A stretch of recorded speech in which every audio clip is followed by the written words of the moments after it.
got to be around here somewhere. He wouldn't leave this house. I don't know what to think anymore. You run into that detective fella? Who is he? Can he be trusted? I think he one of the good guys. Well, you know, like us. Will he be all right with her coming? Praise the mother. He don't need to know about all that. Just help the job. Just calm down. Ain't time yet. God, it hurts. As far as I can tell, Detective Comby seems to be solving problems, not causing them. Just be ready in case he starts anything.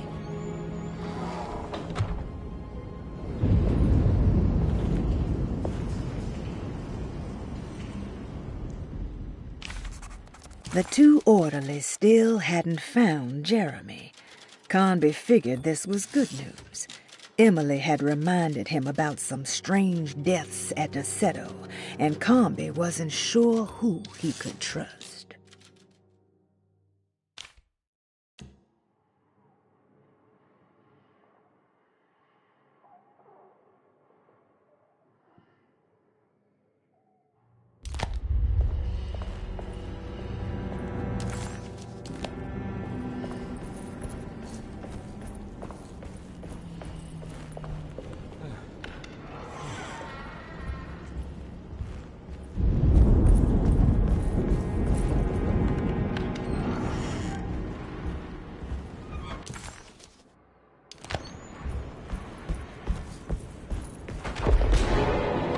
Christ, what the hell was that?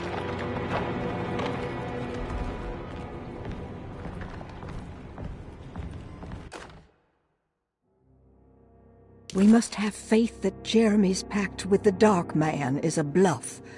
If we are lucky, our visitors will find him and prove it's all nonsense before night falls.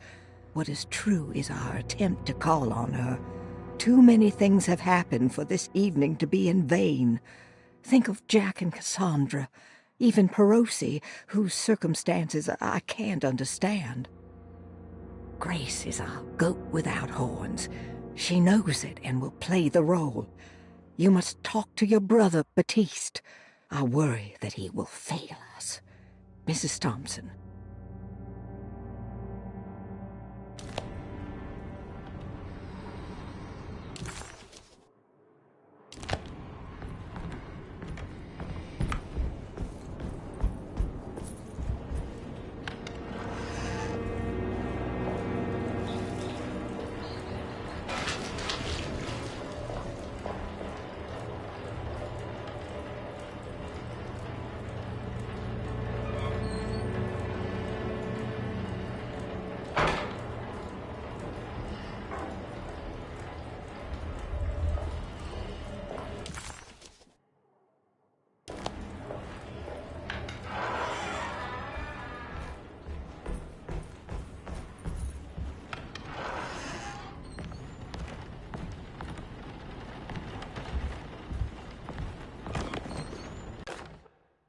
Lunacy and the Astarte Artist Colony, a monograph by Yael Klein. In early 1909, the old Derceto plantation outside of New Orleans was turned into an artists' colony. 3 famous European artists rented the house and the surrounding land from the owner, the Ledoux family. The colony was chiefly run by Sebastian Cortez, who was playfully dubbed the captain by his collaborators, William Arges and Heinrich Kassel. The colony existed for 6 years, until one day all 12 members disappeared without a trace. It is widely believed that their disappearance is connected to the disastrous hurricane that passed through on September 29, 1915, but nothing truly supports this claim. What is known is their frequent participation in New Orleans nightlife, their love for hosting parties, and their elaborate contributions to the Mardi Gras parades as the Pirates of Pontchartrain. Accounts of their lifestyle can be found in almost every gossip column.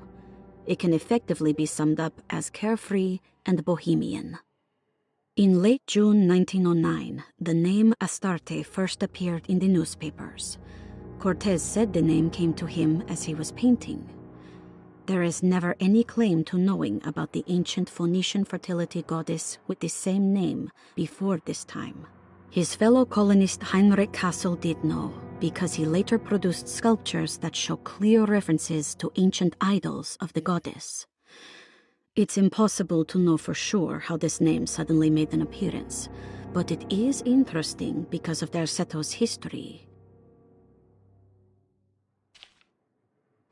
Even the name Derceto is the Greek name of a Syrian fertility goddess. In the case of naming the plantation, Derceto was certainly not an accident. We know that Elijah Pickford intended to build a temple for his cult, for he had distributed pamphlets 2 years prior to the purchase of the land, advertising his intentions. His followers were estimated to be almost 100 men and women, mostly sailors, Maroons, and Cajuns, when the plantation was built. To outsiders, Derceto registered as an ordinary slave plantation, which enabled Pickford and his flock to remain hidden for decades. The official story is that the cult lasted until 1862, when the Union Army came and burned down the plantation and scattered all who lived there. Following the Civil War, new people started to congregate in the ruins of Derceto to invent a new fertility goddess, the Shub-Niggurath. As much as Derceto is a particular name to have heard of, it's not entirely uncommon among the learned. Astarte is equally known and could have been subconsciously chosen by well-read artists. Shub-Niggurath is, on the other hand, very uncommon. Almost impossible that anyone in Louisiana would have heard that name. The name is referenced only in rare books like Unaussprechlichen Kulten and the Necronomicon, and is believed to be a bastardization of Arabic words meaning pertaining to the dark young. The few paragraphs printed on the goddess are so upsetting that no one in their right mind would want to build a religion resting on such qualities. The Shub-Niggurath cult was hard to get rid of, but it is believed that despite the police jailing and killing several cultists over the years, the main culprit in the cult's demise is the cult itself, which seems to line up with every instance of cult activity on Derseto's grounds. When Captain J.W. Norton of the Union Army arrived, he described the people at Derceto as malnourished and maniacal. As much as the army tried to save them, they fought back with fervor, as if nothing was going to stop them from slowly destroying themselves. While the disappearance of the Astarte artist colony remains a mystery, the recurring motif seems to suggest that their fate involved lunacy and a hunger for self-sacrifice to that fertility goddess with 1,000 names.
Mrs. Thompson, I understand the last week has been busy. Under these circumstances, I find it important to remind you that Derceto's concerns are not a public matter, nor is it something that should upset you. Please continue your excellent work, and don't spend a thought on the death of Perosi, or, more importantly, the suicide of Cassandra Beauregard. They should mean nothing to you or the staff. I rely on your loyalty, and trust that your close kinship with the Tabois siblings will keep Derceto's secrets hidden. Dr. Gray.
Emily will have to die. You can't let her ruin our plans. I don't want to run into the orderlies right now. I'm not sure I can trust them. I don't worry about the detective. He knows his place.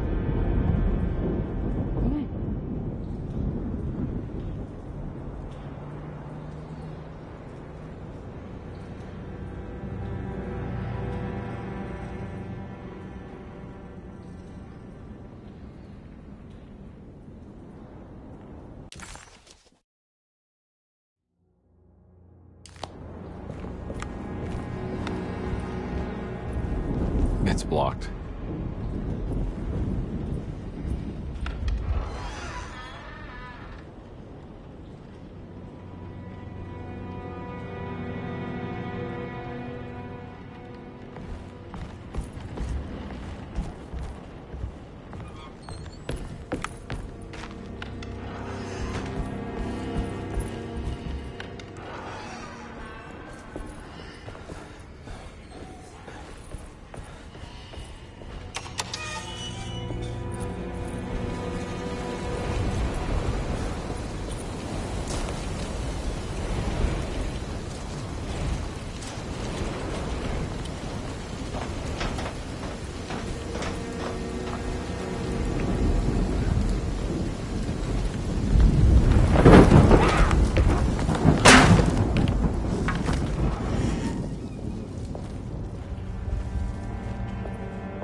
There must be a spare key to Dr. Gray's office in here somewhere.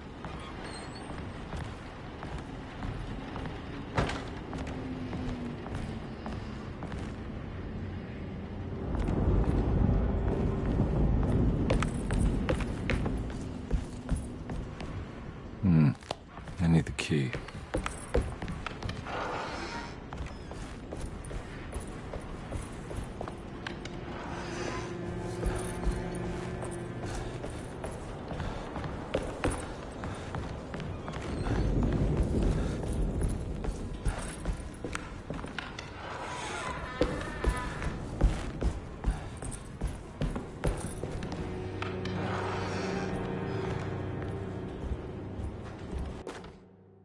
Brother, I need you to trust me.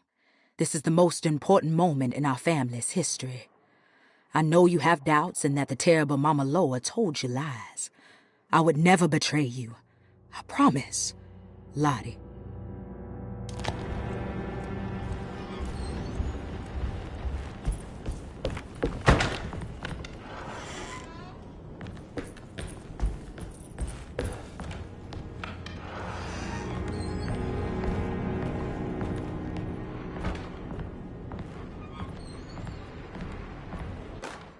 Detective Comby, I'm terribly sorry that my niece has pulled you into this mess.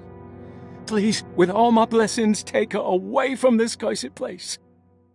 I have destroyed that Eater of Worlds and locked it away in the attic and retreated to a place of hiding. Tell Emily I'm safe. Tell her all the lies you can think of to make her listen. Take her back to New Orleans. Sincerely, Jeremy.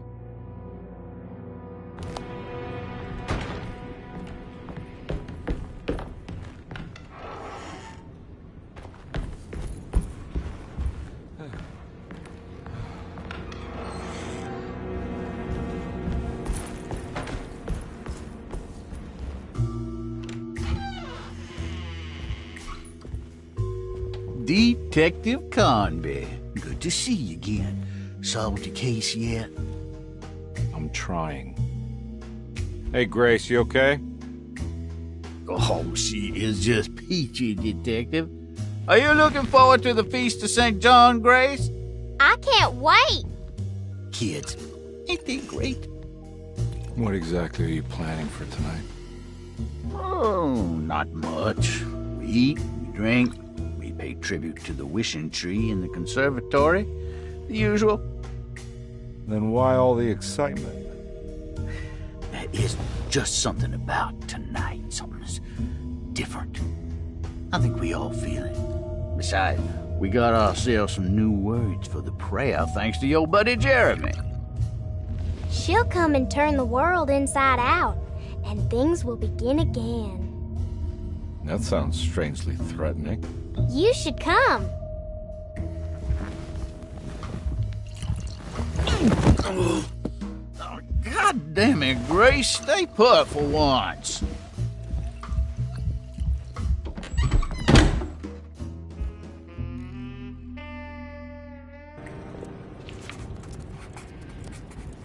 McCarthy was a deadbeat. His mere presence annoyed Conby. It was like watching the worst version of himself mock him by simply being worthless. While Conby enjoyed watching the child outplay the drunkard, there was something terrifyingly familiar about Grace. It was taunting him, like he was supposed to remember, but couldn't.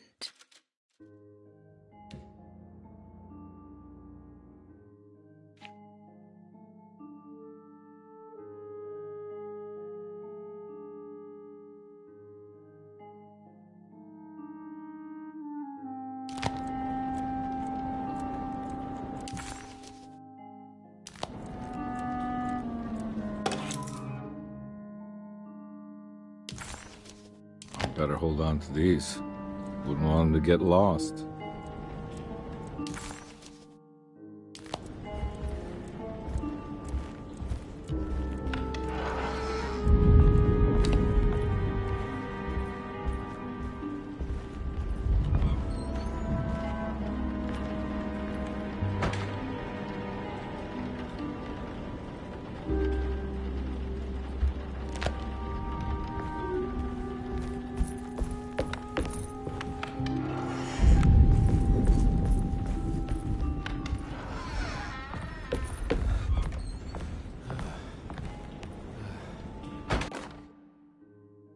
Jeremy knew that the only one who could help him now was the guest in room number 3.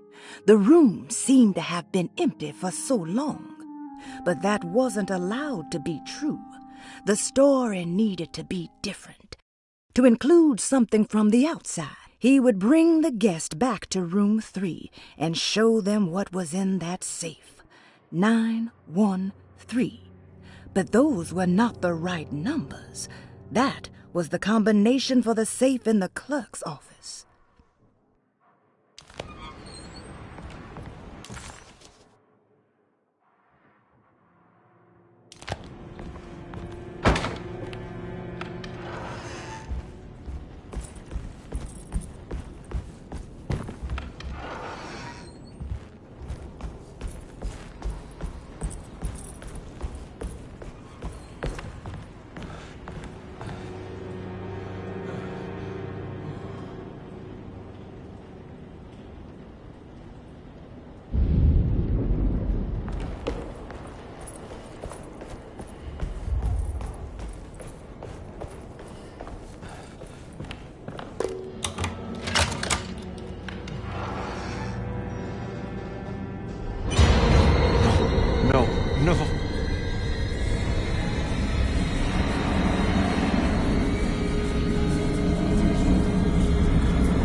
The empty room always felt familiar.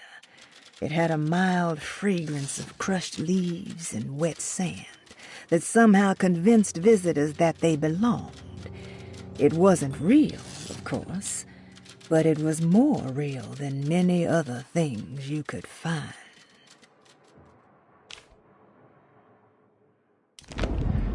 This is my room.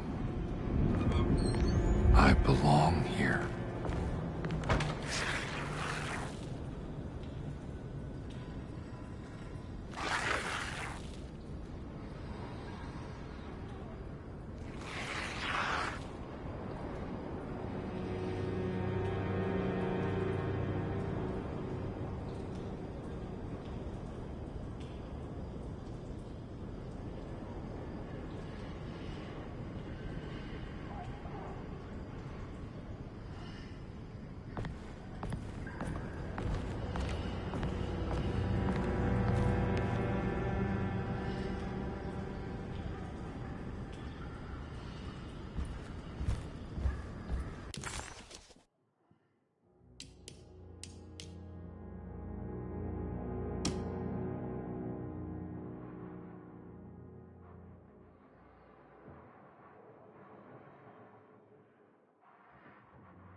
I know the combination. I carry it with me.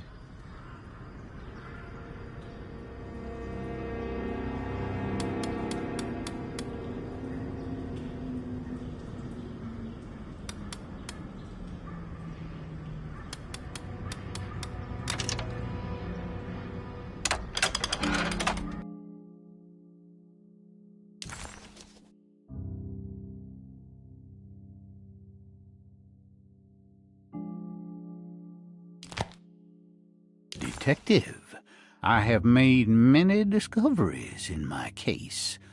The child we want is safe, thanks to good people like me and you. We're so similar, but you don't see all the things I do. To find your man, Jeremy, you also need to look for the girl. It has always been that way. The young deliver us all. You should have a look in my room. There's a piece of the puzzle you will need. Take care now. My coffee.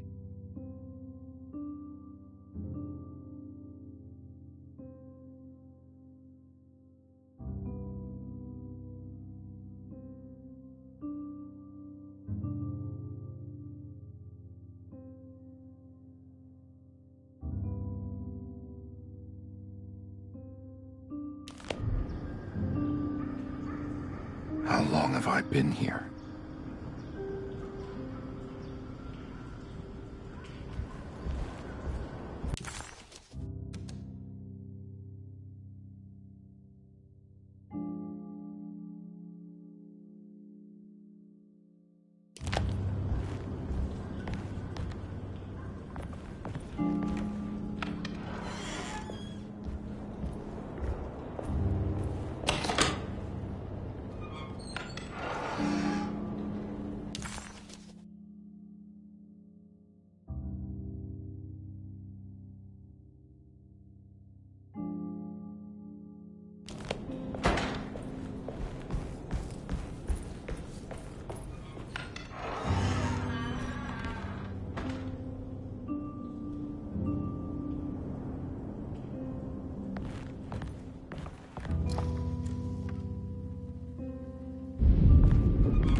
Surprisingly neat. Maybe I've been selling that old barfly short.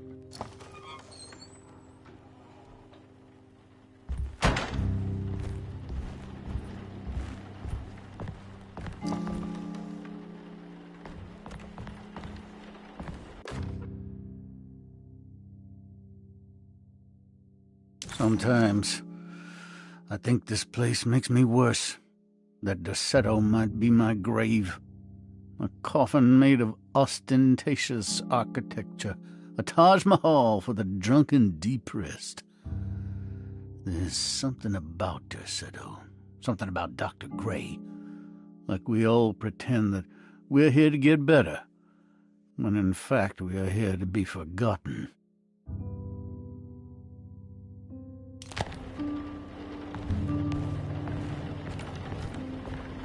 Looks like McCarthy has something hidden inside.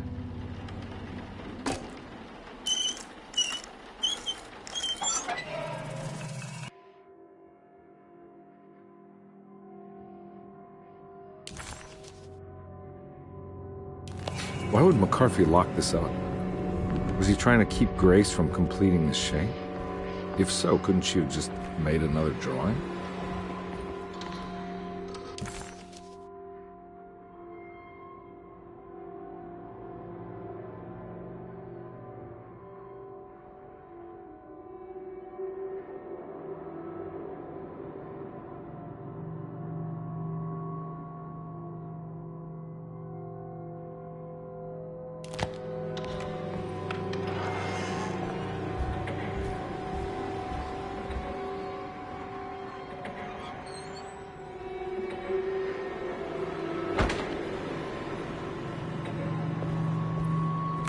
What the hell happened in here?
I don't have the combination for this. Maybe Jeremy did.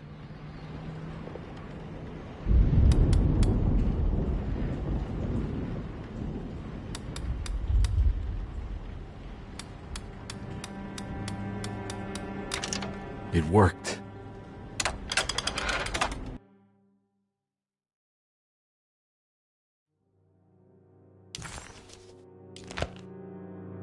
The last guest in the empty room suffered from severe maladaptation.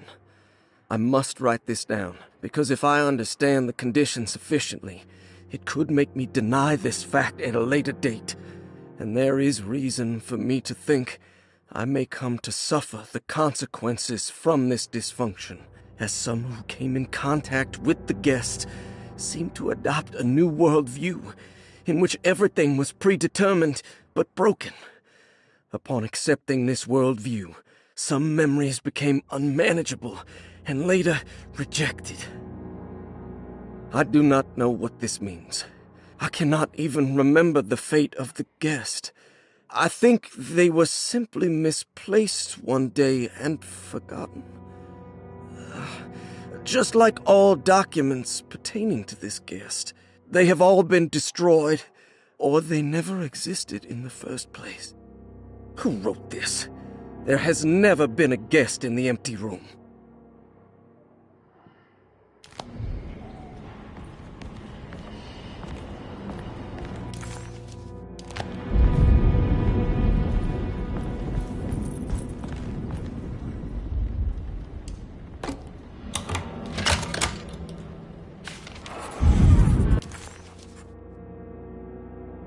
The empty room always felt familiar. It had a mild fragrance of crushed leaves and wet sand that somehow convinced visitors that they belonged. It wasn't real, of course, but it was more real than many other things you could find. Dr. Gray's office, all to myself. Let's see if we can figure this guy out.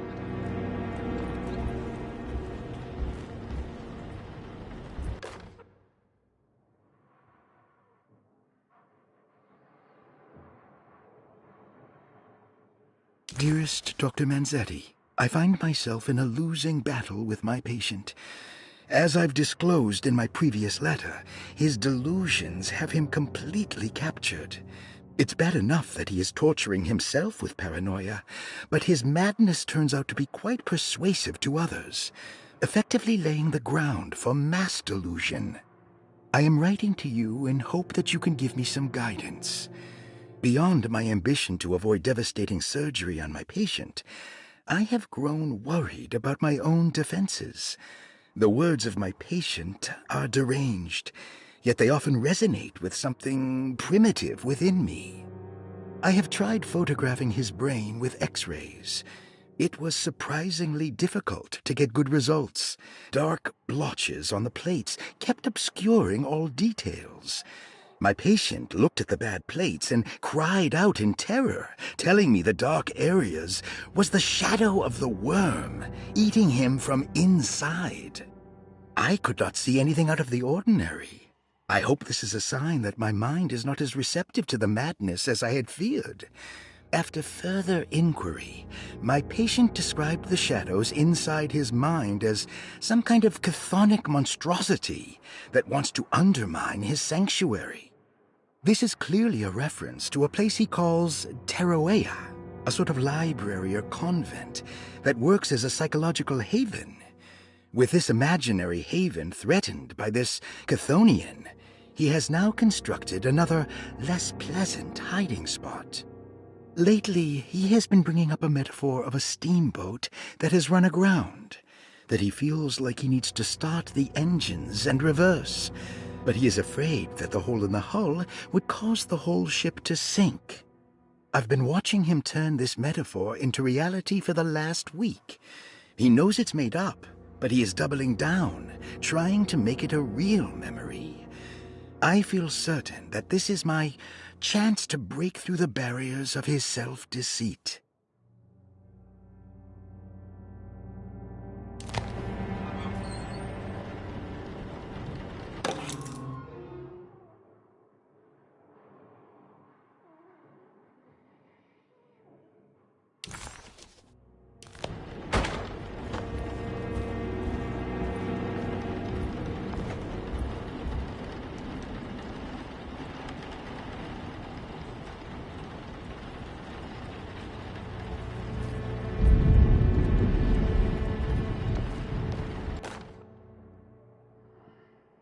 I have finished tidying up Miss Beauregard's belongings.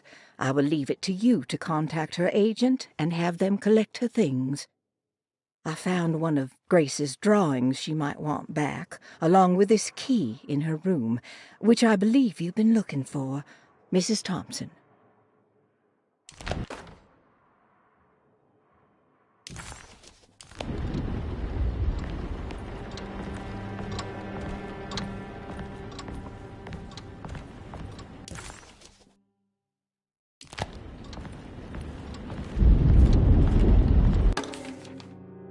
This is where McCarthy has hidden my favorite young.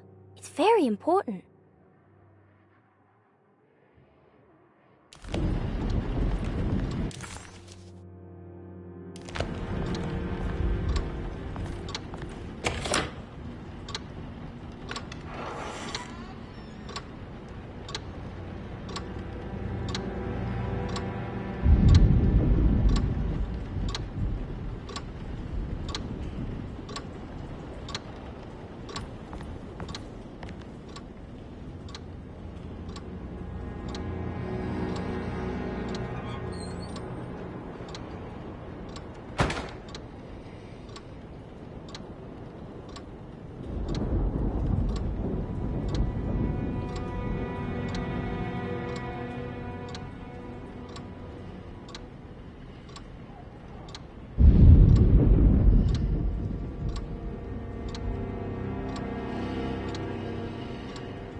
There's something missing.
This looks familiar. He was back in the French Quarter, his office to be exact, a place Jeremy had certainly never seen. It could only mean that the Dark Man had reached inside Edward's mind and conjured this place for him to suffer. How am I back at the office? Jeremy's never been here.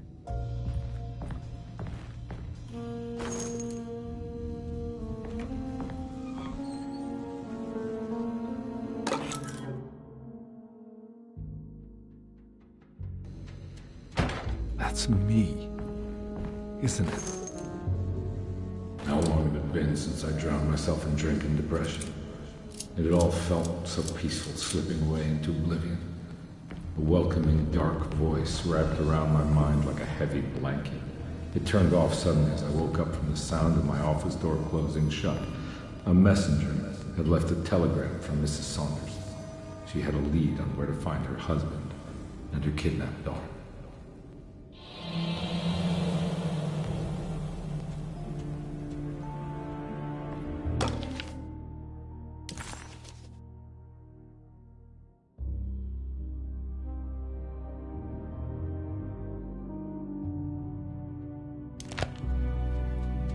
God, I used to drink so much back then. When was this exactly? What case was I working?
I remember this case.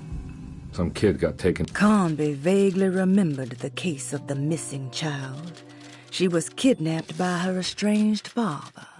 There was some connection to a gallerist named Thornhill, a painting sold to pay for a getaway.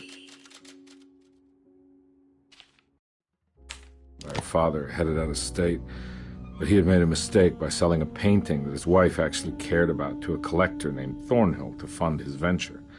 That's how I tracked him down. At least I think so.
can't go that way.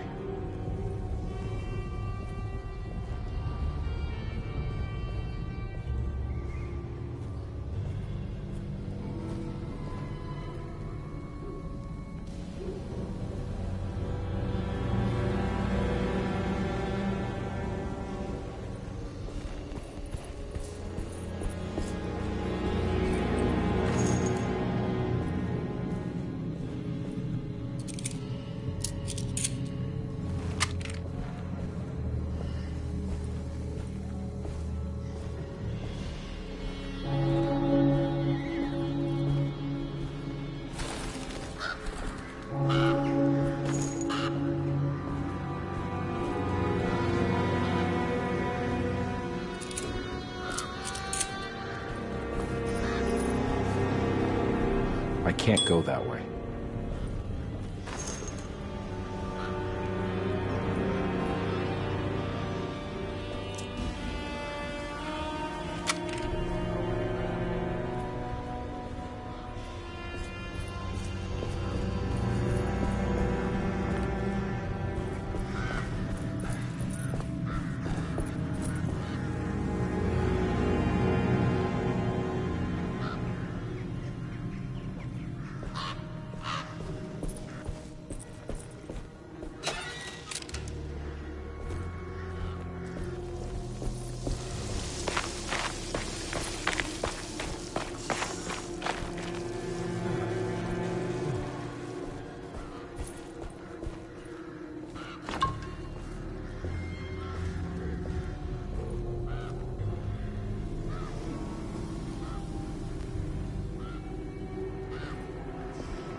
Thornhill wasn't a bad man, but he had principles keeping him from handing out information about his deals.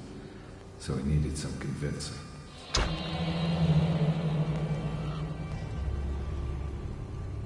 Well, every case can't be squeaky clean.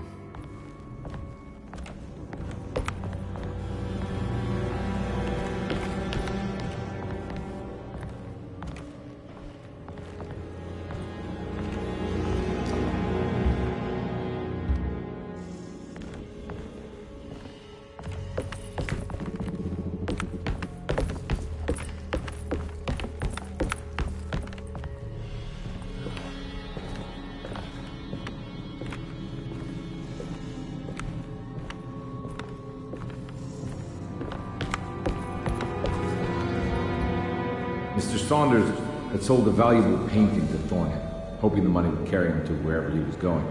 The painting, now leaning on an easel in Thornhill's bedroom, had a certain mesmerizing gloom that seemed to call out to me, telling me I was needed for something important.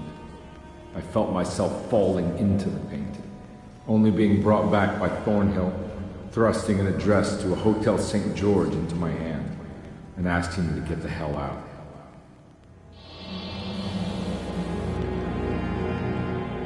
I don't remember this at all, but I can't say it didn't happen.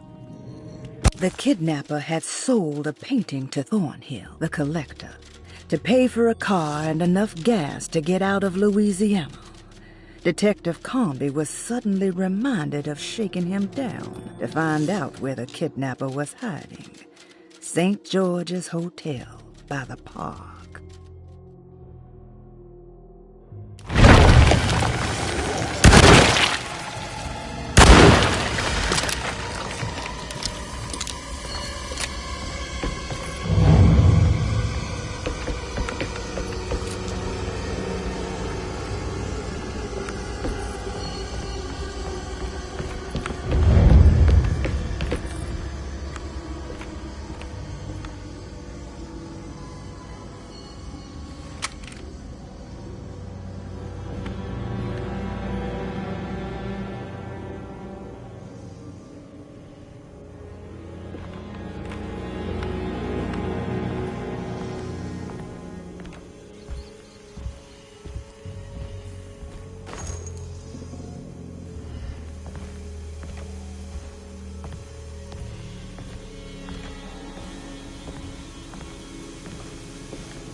my way to the hotel, the Morton gang caught up with me. I owed them money, a lot of it. I can't remember what for, probably some dumb gambling debt growing in size for each payment missed.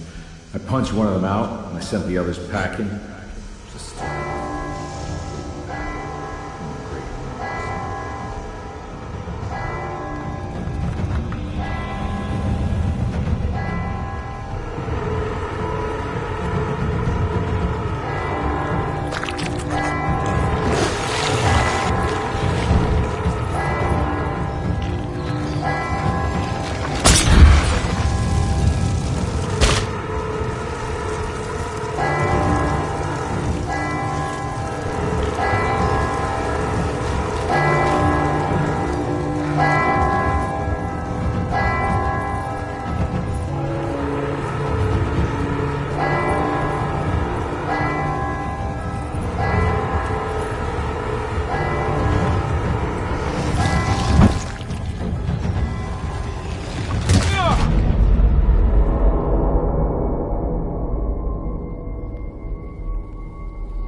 Life is a stage play performed to no one, applauded by no one, and wanted by no one. A story already written, meant to play out in one way only. I wrote my book in order to explain that there might be more to life, that free will isn't truly free unless it moves against the expected. In retrospect, I think my ambition was hubristic. Jeremy had a much more humble suggestion. What if we all just went home?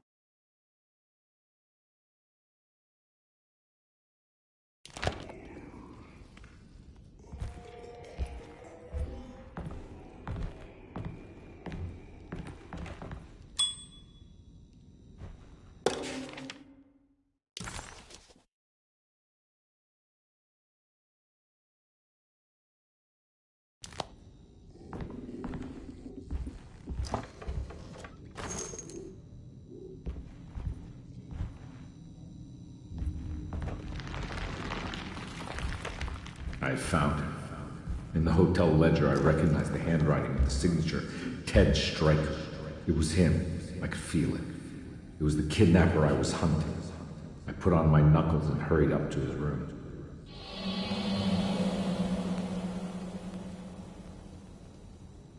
Something about that name, Ted Stryker, rings a bell.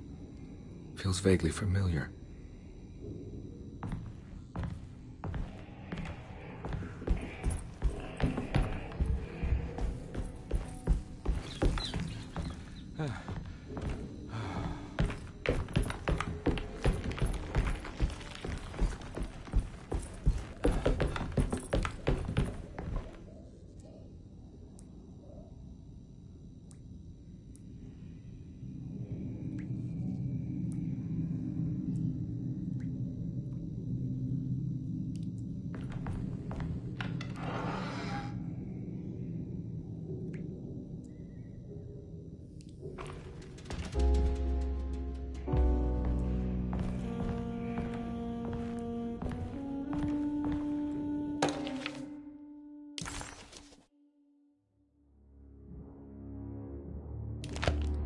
I recognize this room, but I didn't catch up with them here.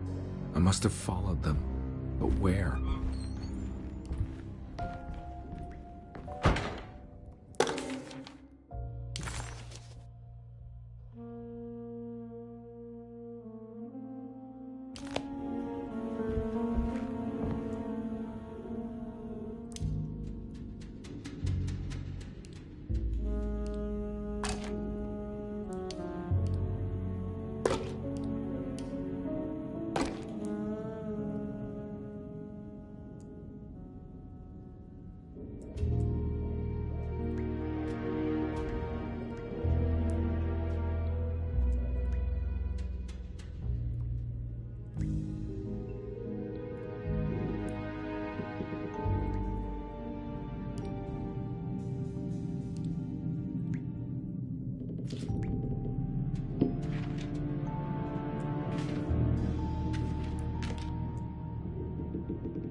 That's right, he was running away, ditching his old life and marriage in New Orleans to find something better in Tallahassee. And he took his daughter with him against the will of the mother. That's why she hired me. But I stopped him. I caught up with him at the Pearl River Bridge.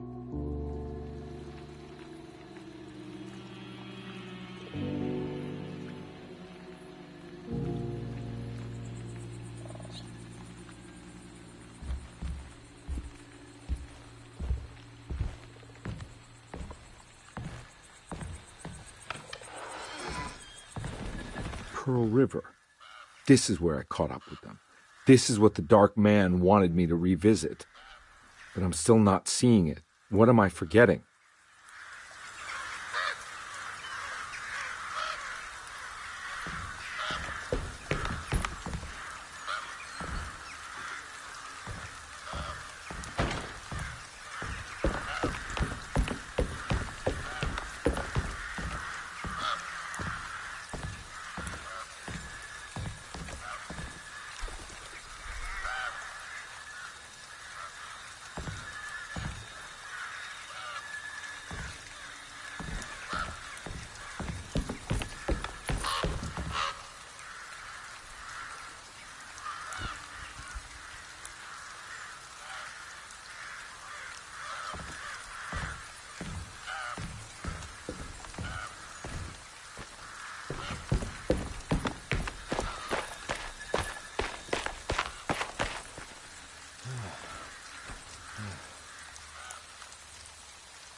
Edward had heard the whispers for years.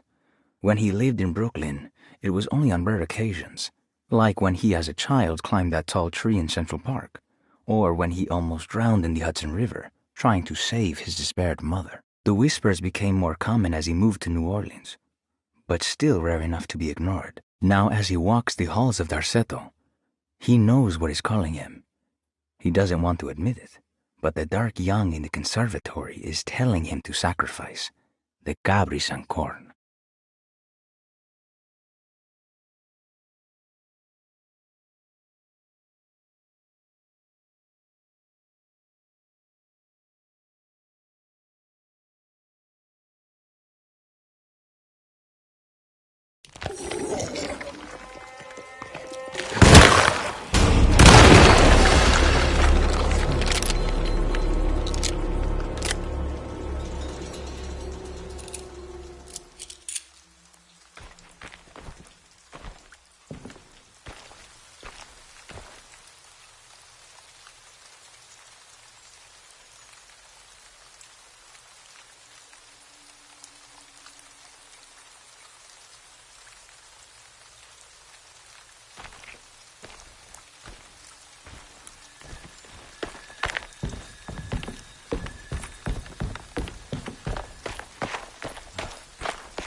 I can't believe I didn't recognize you. I looked a little different back then, I suppose. Was any of this real? How do you mean? This day, just... so much is happening. I can't... I think I've lost my head. Do you need me to apologize? I mean... I am sorry. I don't think I need to begin to explain. You're just a kid, Grace. I'm really sorry. I didn't mean for it to happen. Lies. More lies. No, really. I thought I was being a good guy by handing you over to your mother. I didn't know. I couldn't have known that she wouldn't care about you. I don't know how this works. What is this for? Some form of admission of guilt.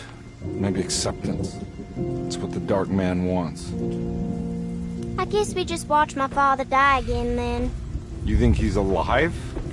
I know he is. He's down there, scared that he won't be able to get out.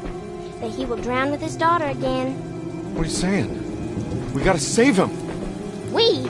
Do it yourself. I'm down there with him, remember?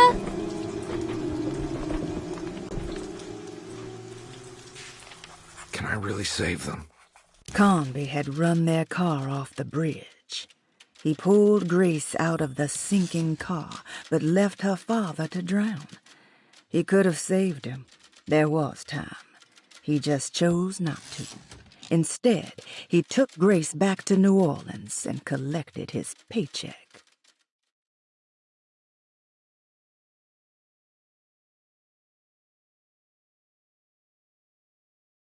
This all happened so long ago. I have to find a way to get down there. I have to see it with my own eyes. There was a boat at the house where I entered. If I can raise the bridge, I should be able to get to the car. There must be a way to save you both, right? Why else would I be here?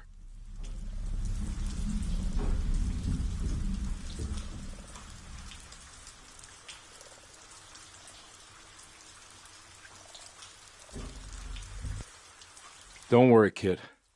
I'll think of something.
This must be where the bridge is operated.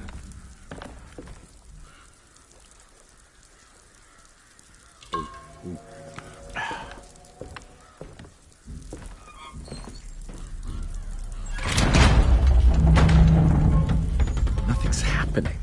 It's like something's holding it back.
Carnby, are you okay? Don't leave me alone. What the hell have you been doing? What's going on here? Look at this mess! I'm sorry, Mrs. Thompson. Don't make me kick you out of this house. Now get out!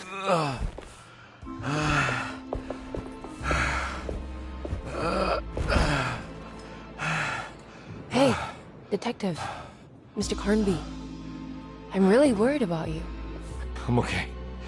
I just need to catch my breath for a moment. This place? There are some very disturbed figures around here. And I don't think it's just the patients.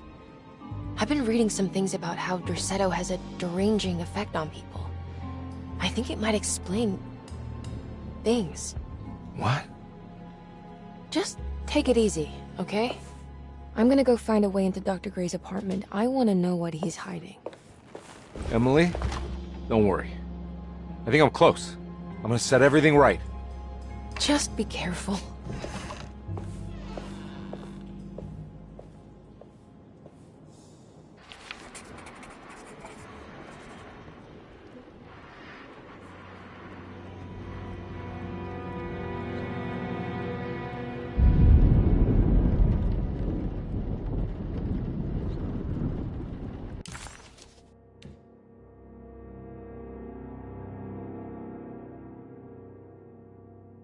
Detective Carnby didn't recognize the bridge across Pearl River.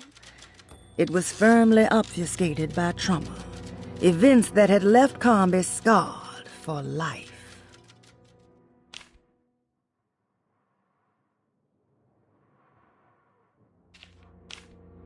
Carnby had run their car off the bridge. He pulled Grace out of the sinking car, but left her father to drown. He could have saved him. There was time. He just chose not to. Instead, he took Grace back to New Orleans and collected his...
take this much more.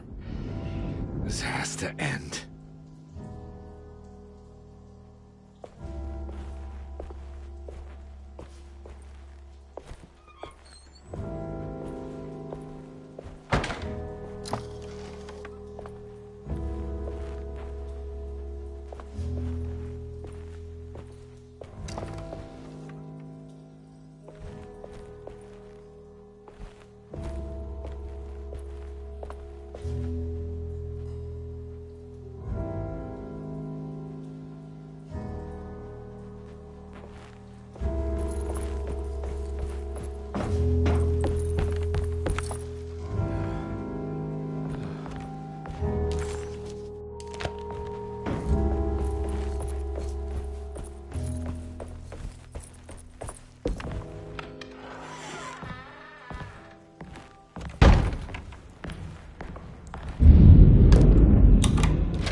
This doesn't look good.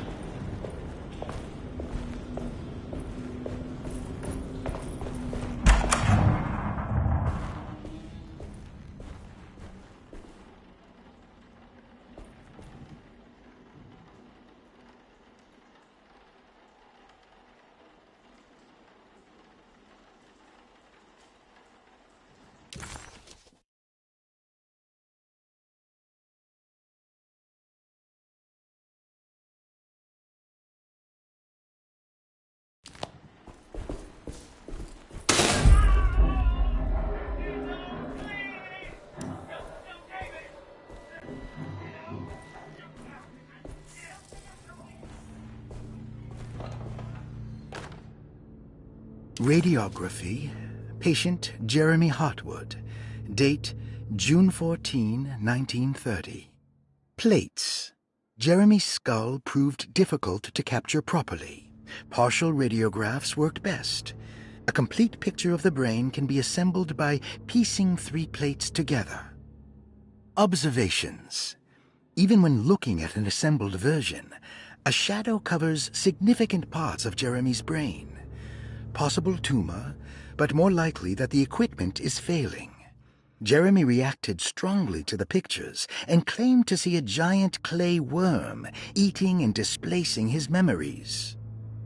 Notes. While this exercise has left me nowhere closer to an answer, I feel confident that a Burkhardt lobotomy should sever all necessary parts.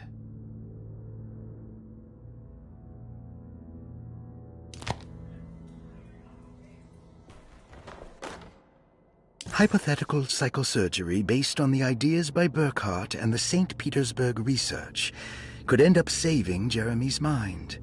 Severing the connections around the frontal lobe would certainly solve most mental afflictions. The procedure would be brutal in performance, as well as in efficiency.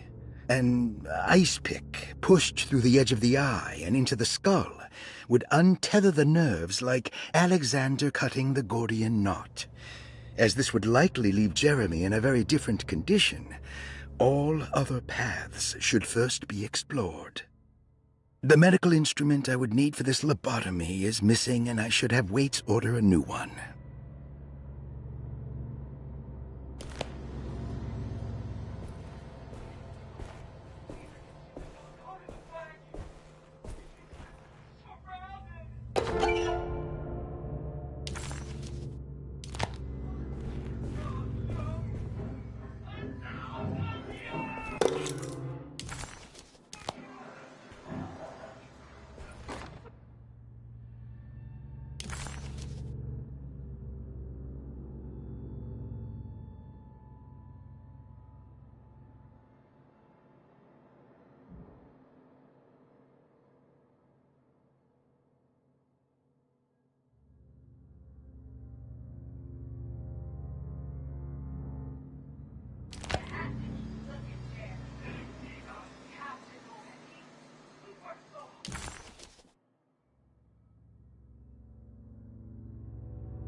are saying? What are they saying, Jeremy? Ever the praises, abundance, to the black goat of the woods. Hear us, Mother.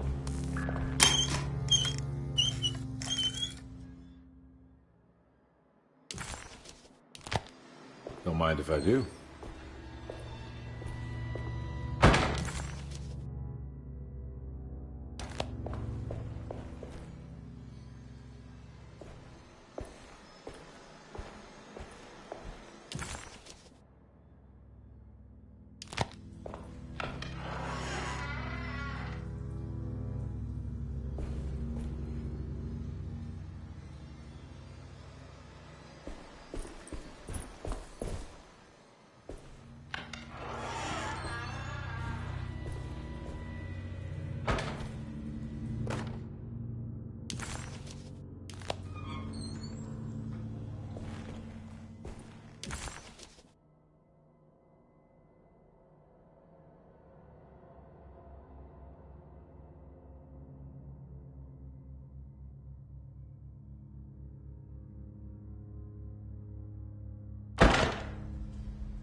That's better.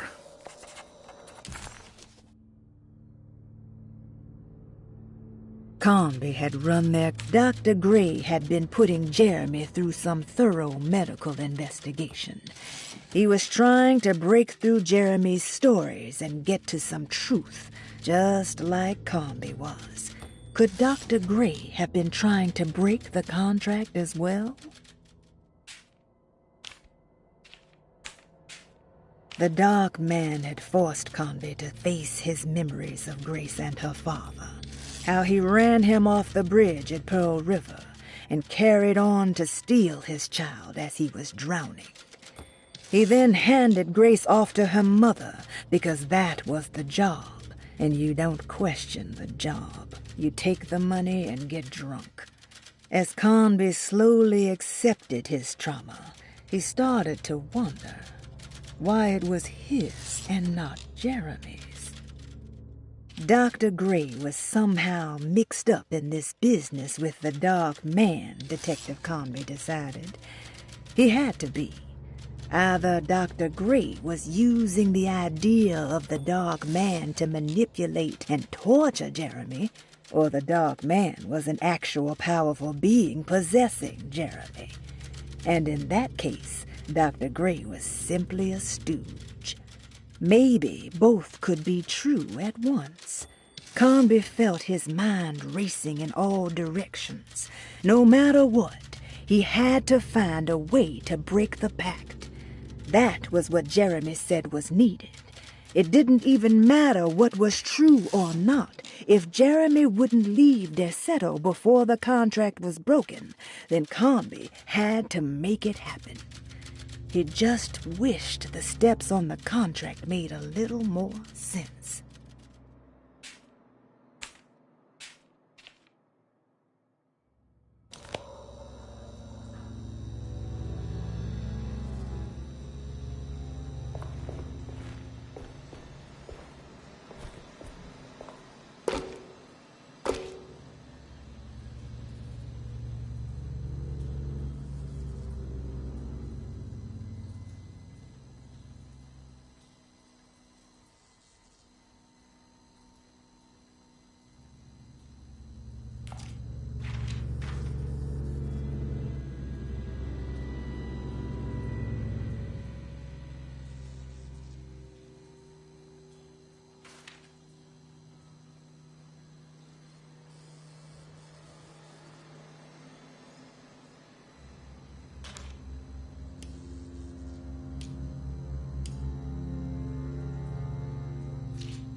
Why does this keep happening? What am I supposed to do?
And we're back here.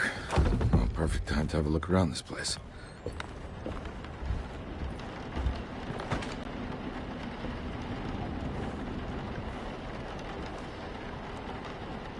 They're coming. I have freed hellish forces, and now the price must be paid. Derceto is the prey of evil. The sun has set. They will find my body, but will not have my soul.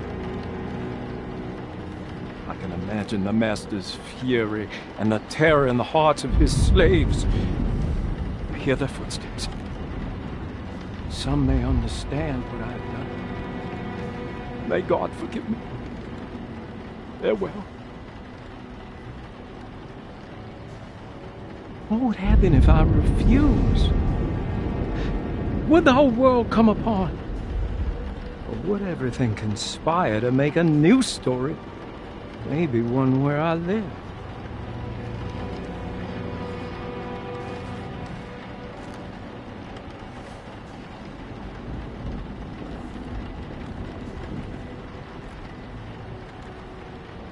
I'm sorry, Frederick.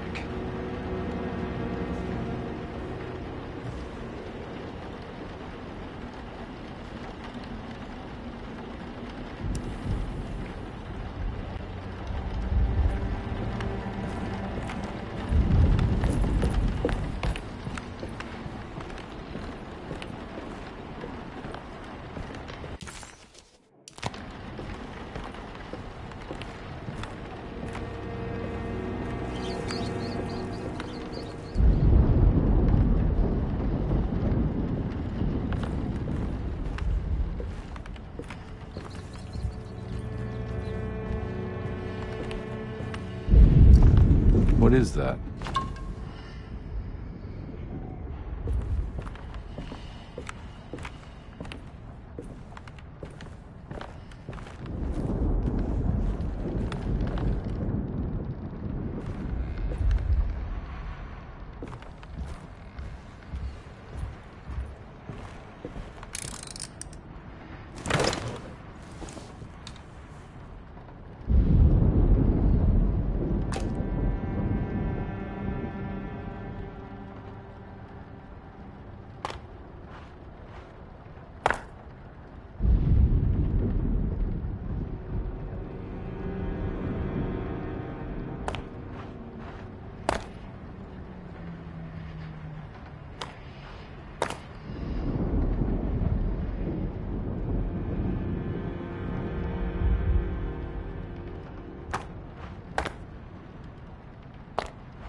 this? This is where Jeremy's hiding, right? Hello? Is anyone there? Jeremy? I need help! Wait.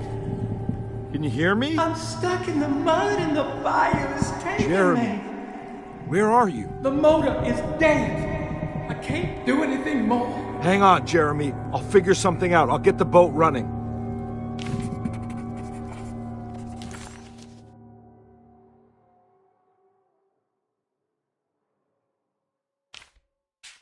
Jeremy was calling out for help, but Conby couldn't figure out where the voice was coming from. For a moment, Conby wondered if the boat itself was Jeremy, or if he was below it somehow. It didn't matter right now. Jeremy was clear on one thing. He wanted Conby to get the steamboat running and out of the mud.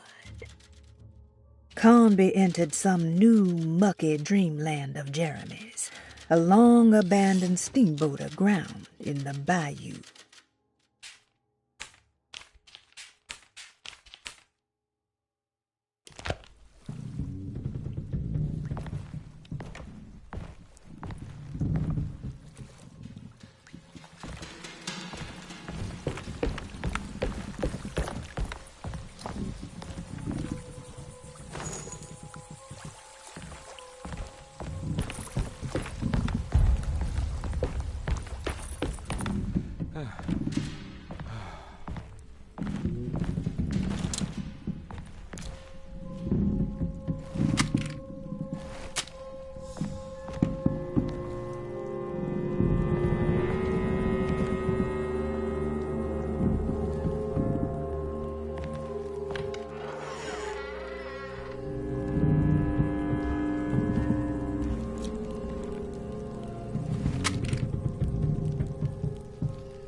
The boat's wedged itself right into the bayou.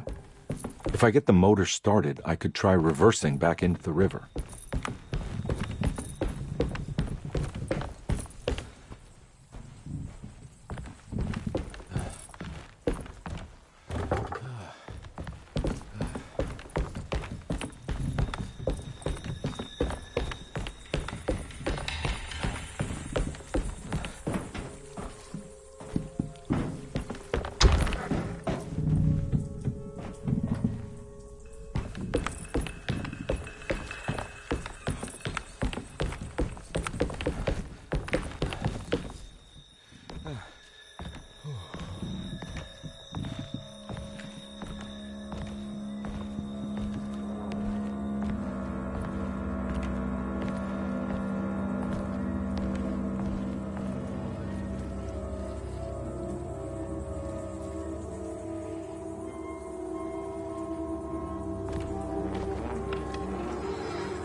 Jeremy, where are you?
pretty weak.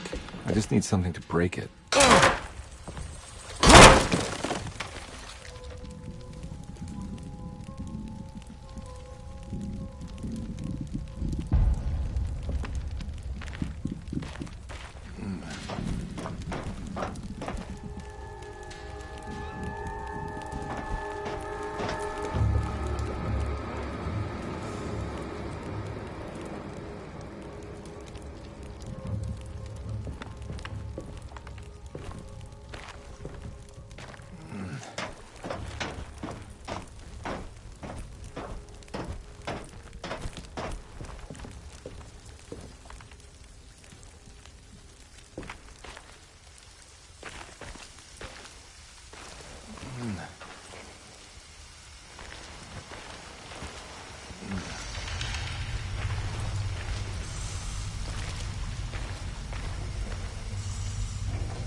This definitely needs fuel.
you ready to tell me what happened in the attic?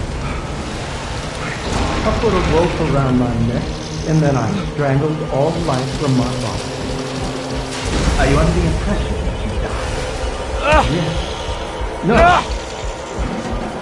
I was supposed to die. What does that mean? That you were supposed to die? I'm the catalyst.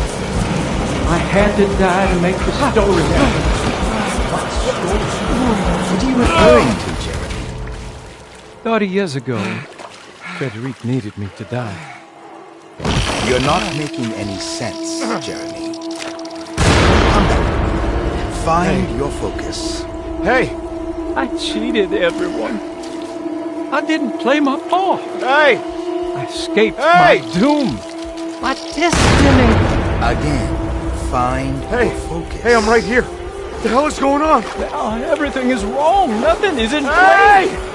I'm right here! Calm down, Mr. Conby. What do you want? Were you not talking to Jeremy right now? I haven't seen Jeremy all day. Are you all right, Detective? No. Actually, I don't think so. Well, maybe. I'm gonna go look for Jeremy. Good. Let me know if you find him.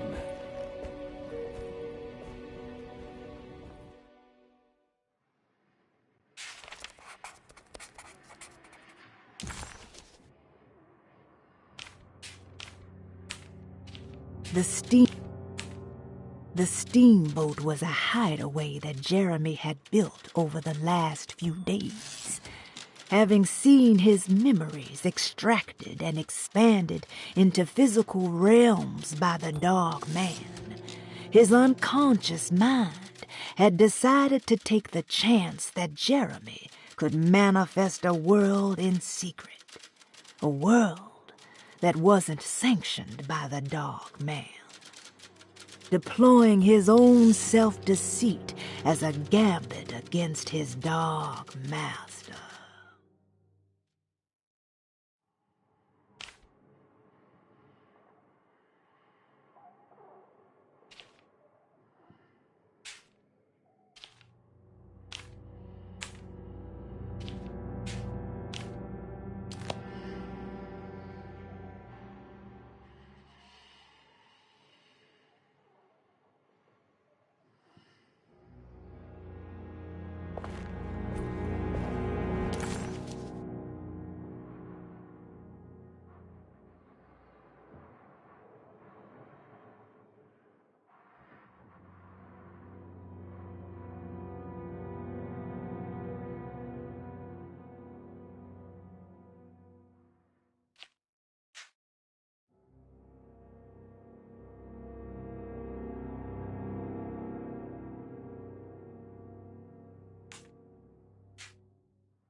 It wasn't clear to Detective Conby that he had actually accomplished anything, but he had the distinct feeling that he was making progress.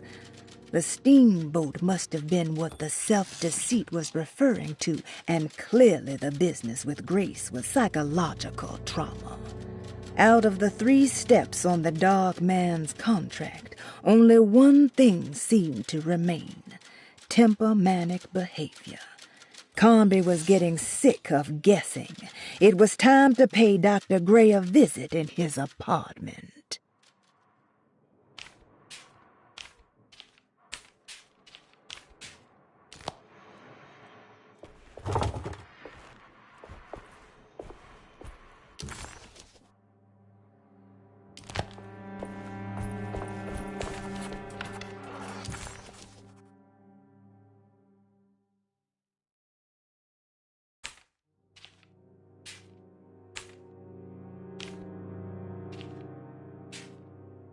It wasn't clear to Detective Conby that he had actually accomplished anything, but he had the distinct feeling that he was making progress.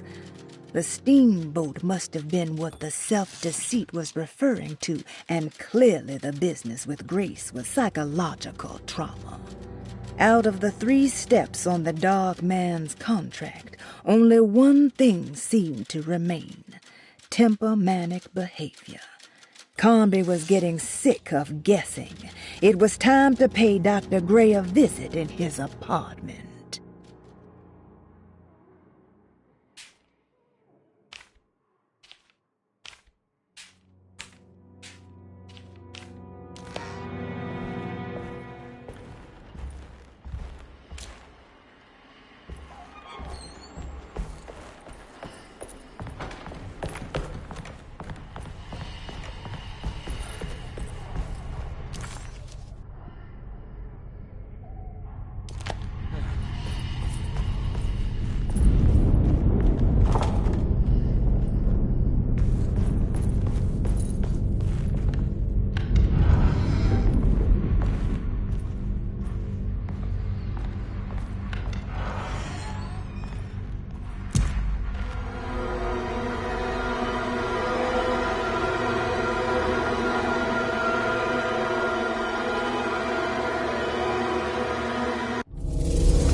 Emily didn't understand what was happening. It was funny when all the blood started coming.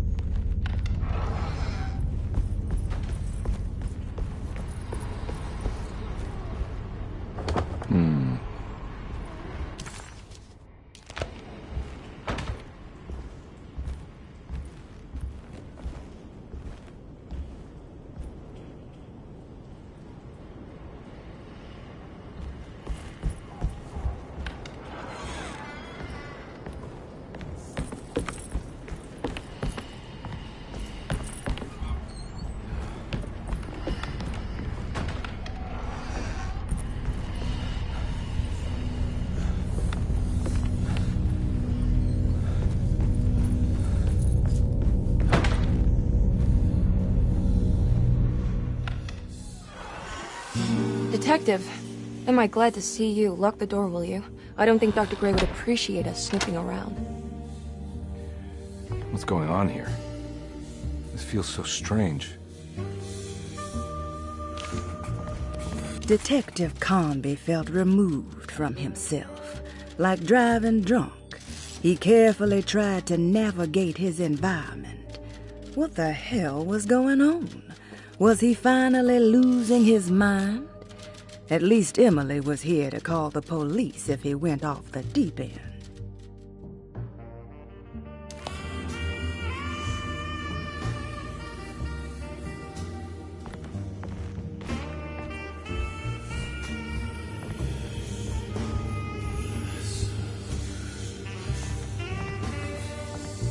Have you found anything? What? Yeah, I've seen some things. Okay. Let me know if there is anything you want to talk about.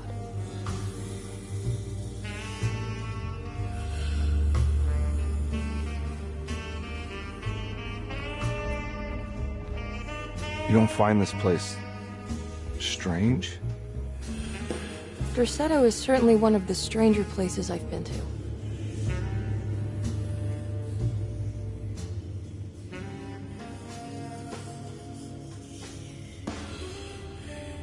This room feels too real, hyper real, more than anything I've ever experienced. Okay. I don't see what you mean. Forget it. I gotta get back to breaking the contract. Yeah, that's what I was doing.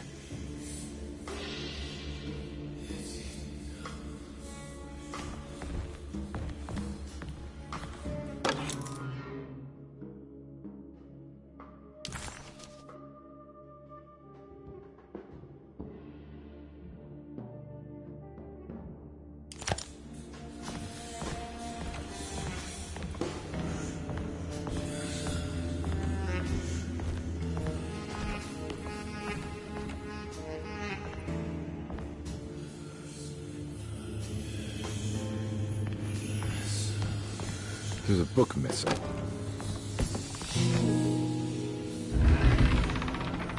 What did you do? I was just rearranging the books. Well, come on, let's check it out.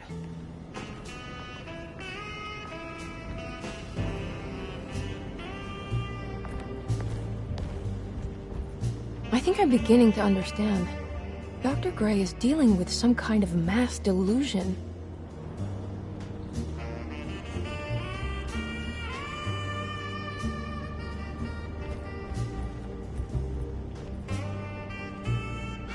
What were you saying about mass delusion? Derceto seems to have a deranging effect on people living close by. It has a history of creating cults devoted to some nature goddess. Even the name Derceto refers to the cult existing here before the Civil War. Derceto was the name of an ancient fertility goddess worshipped in Syria. Dr. Gray and his friends, however, seem to prefer the black goat of the woods with 1,000 young, or Shub-Nigroth. And that name can only have come from my uncle's twisted mind.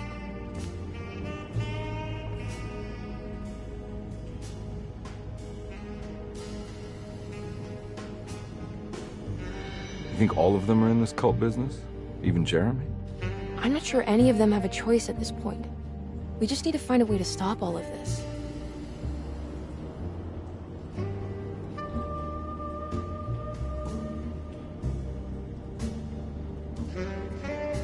I've been so busy trying to free your uncle from the promise he made to the Dark Man. I guess I kind of just let everything else go.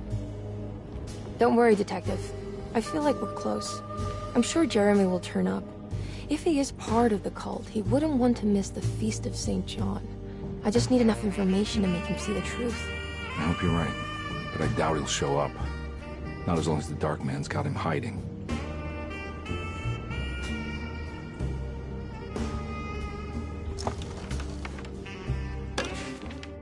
Good to finally meet you, Mr. Hartwood. I'm here on the behalf of your brother Philip. You were expecting me, weren't you? Yes. You're from Derceto, no? That's right. I just wanted to ask you a few questions to see if there is anything I can do to help you and your family. Okay. I understand you're full of imagination. You make up a lot of things. I suppose. And you obsess over them, blurring reality and fiction. Sometimes. Do you want to tell me about the Dark Man?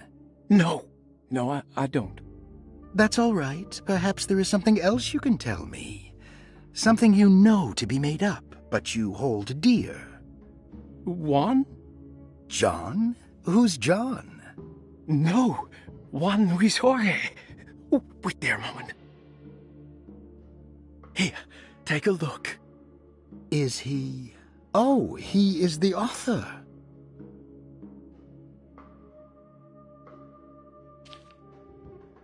It's a magnificent book. Life-changing even. The real Juan is long dead, but I like to think of him as my friend. My most beloved friend. I see. Do you often do this? Fantasize about people you read about? No. Well, there is Jacob. Who is Jacob? Turn to the last page. Oh, it's a newspaper article. The Prisoner of Ice, Jacob van Ostad. Is he also your beloved friend? Oh, no, Doctor. Not at all. He is the fire that fights fire. Yes, I think it's clear your overstimulated imagination, this mania, needs to be tempered for you to live a normal life. I know your family calls it the Hartwood curse, but I want you to know that there is nothing supernatural about your condition. It's all inside your head. And with that, I'm very qualified to deal with. In time, you will be cured. In time.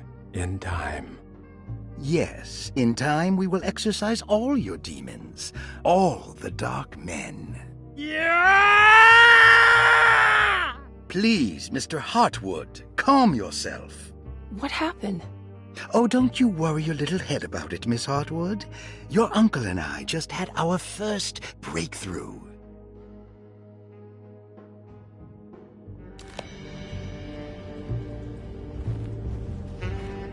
That mark on the floor looks like talisman positions, but from which direction should I look at it?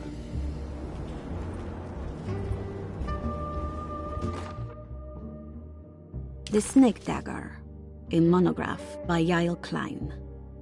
In Ludwig Prin's book on pagan rituals called The Mystery of the Grave, as translated by Nicholas Vachy, there are several references to a sacrificial dagger called the Snake Dagger.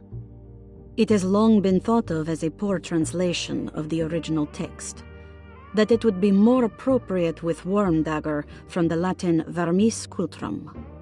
This seems natural following the recent consensus that the original title of Prin's book, De Vermis Mysteris, should literally translate to the mystery of the worm. However, this would take away from Vachy's great effort at translating the underlying meaning of the words and revealing several cultural beliefs. While Prin certainly was using the term worm as a symbol or synecdoche for death and the dead, which is made clear by the contents of the book, in the case of the dagger, we shouldn't be too hasty to dismiss his translation. Reading through Vachy's correspondence with his patron, it appears that he had more than just the Latin text at his disposal. Vachy had dug up Prin's living relatives and uncovered several cross-referenced historical texts and an actual snake dagger. The dagger was dated to the early Middle Kingdom of Egypt and had such a clear shape of a wave that Vachy considered calling it the sinusoidal blade. Knowing the full story, it seems prudent that he chose to translate it as snake and not worm. There are several reasons why this choice of word helps us understand the pagans that Prin's book attempts to describe. The symbolic value of the shape becomes more apparent when reading about the use for the dagger. In the passage of possession and exorcism, we find the snake dagger poisons the poisoner within the victim and is therefore pacified. Where the literal text would tell us that the worm dagger trumps the demon possessing the victim, it tells us nothing of their reasoning, only that somehow this dagger wins against the demon, like it had the better hand in poker. Vachy's translation allows us to follow the underlying logic to the ritual magic that is being performed. Poison the poisoner sounds like fighting fire with fire. That to hurt the demon possessing its victim, the priests would have to fight back with a power that is known to the evil they are fighting. The snake dagger is therefore not only a good way to describe its form, but it also helps us understand how it could be thought of as a useful tool for exorcism. Finally, it also helps us understand their relationship to lunacy, that it was thought of as something poisoning the mind rather than controlling it. What is also interesting to note is that the possessed are always considered poisoned in their head and not their heart. The snake dagger always went to the eye of the possessed, leaving them partially blind, if they had the good luck to survive.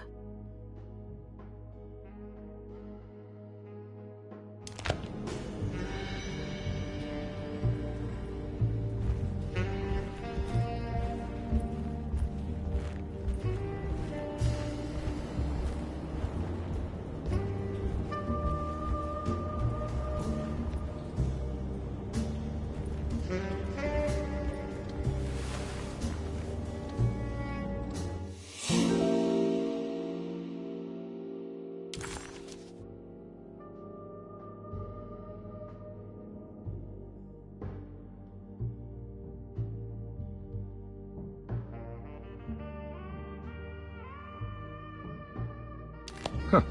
Has that been there this whole time?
Hello? Detective Carnby? Who is this? Jeremy? Jeremy is with the Dark Man. You can't save him. Well, I've done everything he wanted so far, and there's just one more thing on the list. I expect him to keep his promise and return Jeremy unharmed. Get out, Detective, while you still can.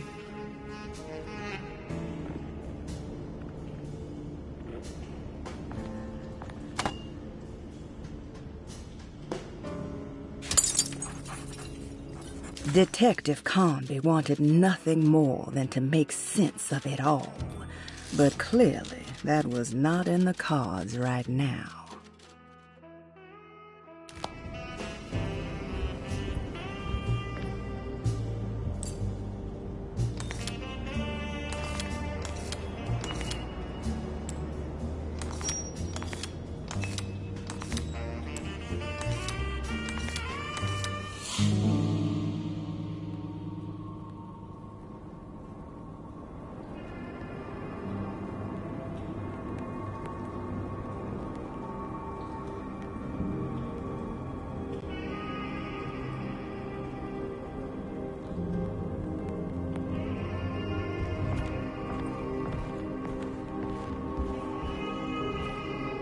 You okay? You look a little frazzled. Just stupid telephone. I know. I tried calling the police earlier. The telephone is completely dead. It's not... Yeah, no, the telephone isn't working.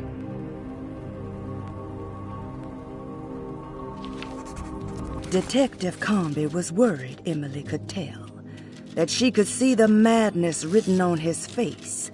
But what if he was the only one seeing the truth?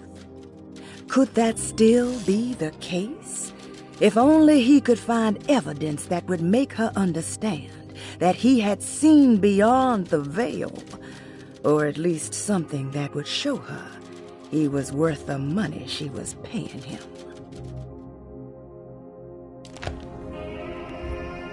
Miss Hartwood, I think you're gonna want to see this. Is there something in the closet? Yeah, there is. You don't see the very obvious gate leading to whatever Jeremy's madness is serving up next? I don't understand. Are you making some kind of fashion metaphor? I'm sorry, I don't have time for this. Can you just tell me what you're doing? You don't see this! It's fine. It's fine. Catch you later. Are you going inside the closet? Yeah.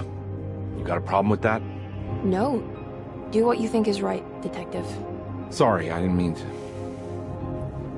Goodbye, Miss Hartwood.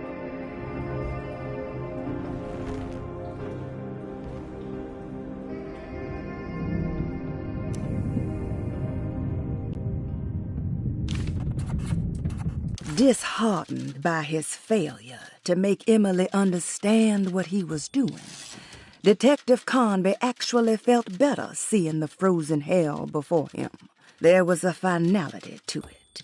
Its clear symbolic opposite to the Dark Man's desert made him realize this was the end. Soon it would all be over.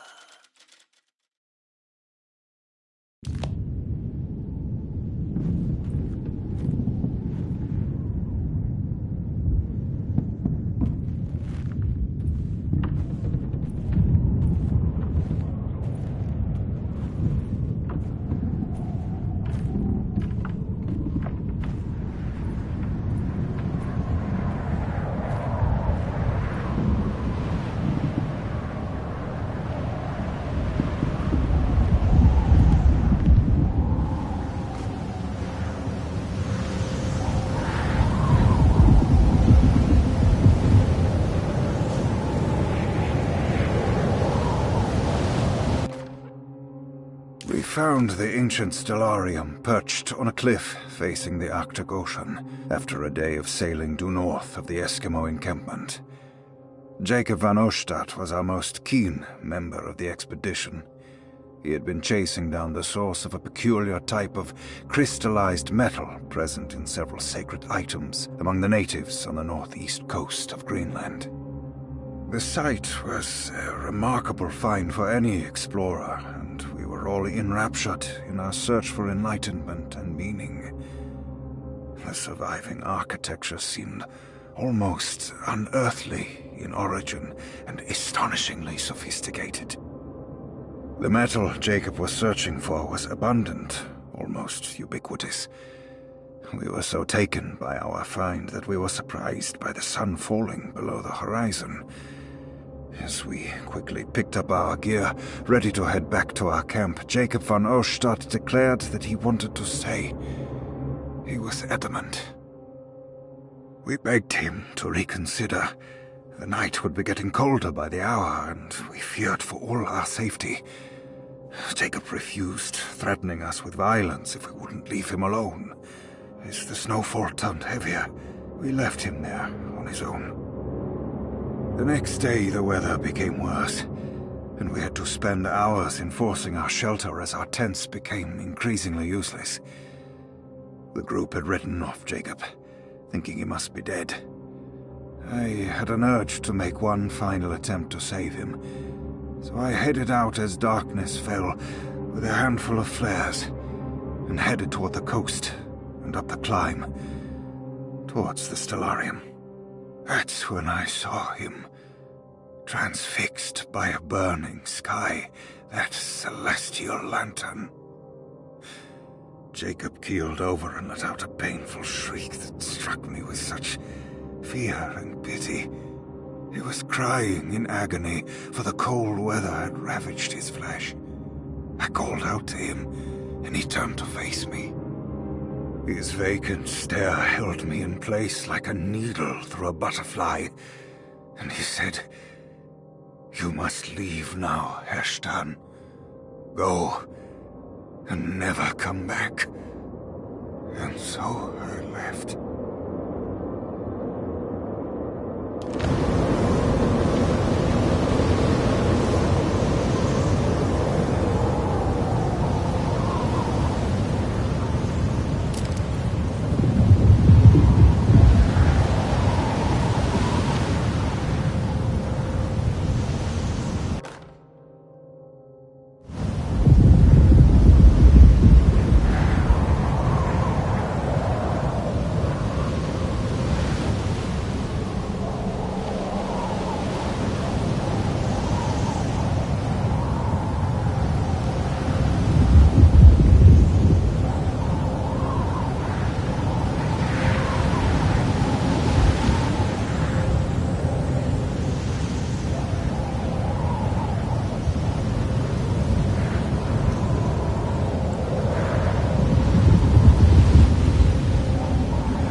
Hey, you! What are you doing here? What is this place? Turn back, Detective. You're not wanted here. Whoa, take it easy. I'm not your enemy. Oh, you're wrong, Detective. You're wrong.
Of course, the Taurus. I figured you wouldn't want your stars aligned, Jeremy, or maybe that is what you need to temper that mania of yours.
everything? Aren't you happy? Stupid charlatan. What more do you want from me? You want me to lose my mind? Oh, my Lord! Doctor! Baptiste! Quick! Jesus. What were you thinking, compadre?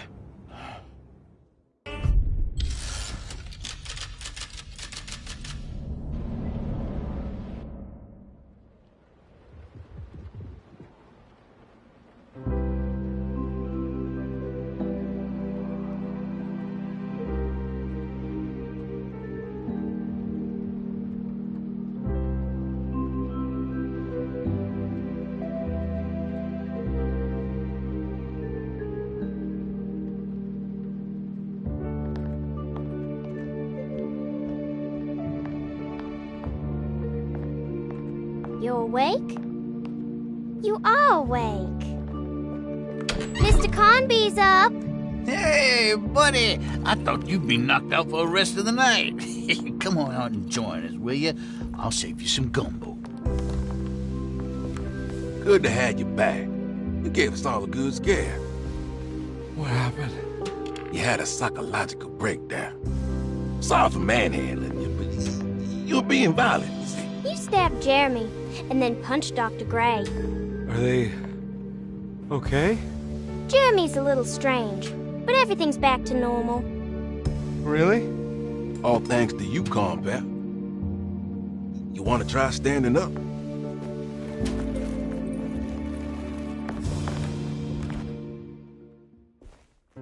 Well, if it isn't the hero of the day. How are you feeling, Detective? Never better. How about you two? Hey, Jeremy, I didn't do too much damage, did I? Things are fine. Very quiet. What's up with him? Painkillers? No. You see, despite you having the finesse of a one-eyed butcher, you managed to lobotomize dear Jeremy. I did what? It's actually quite impressive. It's not like I hadn't considered it myself. I just wish Jeremy could have been helped without reducing his personality to that of an oyster. But he's gonna live. Of course. As long as someone keeps feeding him, he'll outlive the best of us.